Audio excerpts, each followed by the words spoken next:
এল নিনোর ভয়াবহ প্রভাব এবং বৈশ্বিক তাপমাত্রা বৃদ্ধির ফলে আবহাওয়া আরও চরম রূপ নেওয়ার বিষয়ে সতর্কবার্তা দিয়েছে জাতিসংঘ।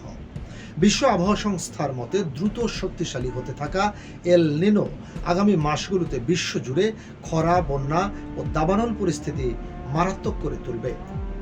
আফ্রিকা ও ইউরোপে দাবানলের তীব্রতা এবং দক্ষিণ এশিয়ার বর্ষার ক্ষয়ক্ষতির মাঝেই কাতার ভিত্তিক সংবাদ মাধ্যম আল জাজিরা এই প্রতিবেদনটি প্রকাশ করে।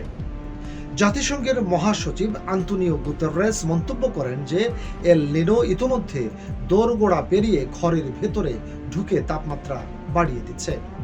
প্রতিবেদনে উল্লেখ করা হয়, মধ্য প্রশান্ত মহাসাগরের সমুদ্র পৃষ্ঠের তাপমাত্রা স্বাভাবিকের চেয়ে প্রায় 2.9 ডিগ্রি সেলসিয়াস পর্যন্ত বাড়তে পারে। সমুদ্রের জলের এই অস্বাভাবিক উষ্ণতা বৈশ্বিক আবহাওয়া ব্যবস্থাকে চরমভাবে বিপর্যস্ত করবে এবং বিশ্বজুড়ে তাপমাত্রা বাড়তে ভূমিকা রাখবে। এল নিনোর প্রভাবের সাথে মানবসৃষ্ট জলবায়ু পরিবর্তন যুক্ত হওয়ায় সংকট মোকাবেলায় বিশ্ববাসীকে অবিলম্বে জলবায়ু পদক্ষেপ জোরদারের তাগিদ দেওয়া হয়েছে। সংকট এড়াতে জাতিসংঘের মহাসচিব গুতেরেস নতুন কয়লা, তেল ও গ্যাস প্রকল্প সহ সব ধরনের জীবাশ্ম জ্বালানির সম্প্রসারণ বন্ধের নির্দেশ দেন। বিশ্ব আবহাওয়া সংস্থা সতর্ক করেছে যে আফ্রিকা, দক্ষিণ ইউরোপ, ভারতীয় উপমহাদেশ, পূর্ব এশিয়া ও দক্ষিণ আমেরিকার তাপমাত্রা স্বাভাবিকের চেয়ে অনেক বেশি থাকবে।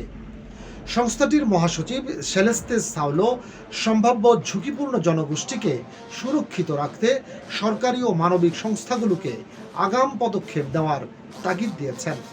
সাউলো আরও মনে করিয়ে দেন যে শুধুমাত্র সঠিক পূর্বাভাস বিপদ ঠেকাতে পারে না, বরং মানুষের আজকের সিদ্ধান্তই আগামীর জলবায়ুর ভবিষ্যৎ নির্ধারণ করবে।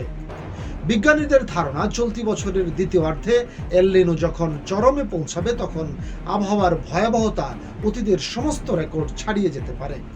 তবে বৈশ্বিক তাপমাত্রা বৃদ্ধি এবং আবহাওয়ার রূপ পরিবর্তনের এই গতি নিয়ে কম্পিউটার মডেলের পূর্বাভাসে এখনও কিছুটা অনিশ্চয়তা রয়ে গেছে।